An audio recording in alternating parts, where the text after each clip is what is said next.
यह 4 प्रकार के युग हैं। कितने प्रकार के युग हैं? सतयुग, त्रेता, द्वापर और कलयुग। ये 4 युग हुए। 4 युगों में से 4,16,000 वर्ष का हुआ कलयुग, 8,32,000 वर्ष का हुआ द्वापर युग, 12,64,000 वर्ष का हुआ त्रेता युग और 17 लाख कुछ वर्षों का हुआ सतयुग। ये 4 युग हुए बुआ जी। ये एक बार बीत जाने पे एक चतुर्युगी होती है। समझ गए आप? तो इस एक चतुर्युगी के बाद प्रलय होता है। प्रलय का मतलब आप समझ रहे हो क्या है? चलो मैं आपको सरल करके समझाता हूं।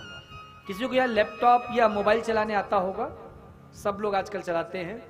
कई बार क्या होता है, जब किसी मोबाइल पे या कंप्यूटर पे बहुत ज्यादा डाटा इकट्ठा हो जाता है तो मोबाइल हैंग मारने लग जाता है। ऐसा ही है ना?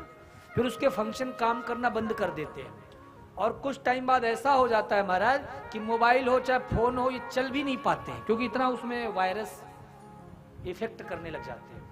फिर जब हम सर्विस सेंटर लेके जाते हैं तो सर्विस सेंटर वाला क्या करता है, उसे अपडेट करता है, उसे रीसेट मारता है, फॉर्मेट मारता है और जैसे ही मोबाइल का पूरा डाटा फॉर्मेट अर्थात जो भी उसमें उसके अंदर सब डिलीट, सब खत्म, फिर उसके बाद वो मोबाइल पूरा नया, जैसा नया मोबाइल होता है ना, वैसे ही काम करने लगता है।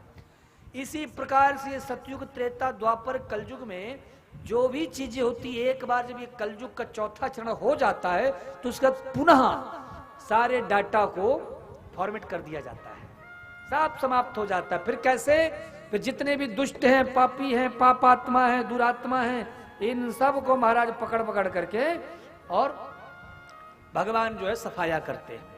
उनमें से कुछ भक्त होते जिनकी रक्षा के लिए प्रभु कोई ना कोई यातना करते हैं। तो उसी महाराज मनवंतर में सत्यव्रत नाम के राजा थे, जो अगले मनु होते, जिनसे अगले मनुष्य की मानवीय सृष्टि प्रारंभ होती, तो उनकी रक्षा के लिए भगवान मत्स्यावतार धारण किए।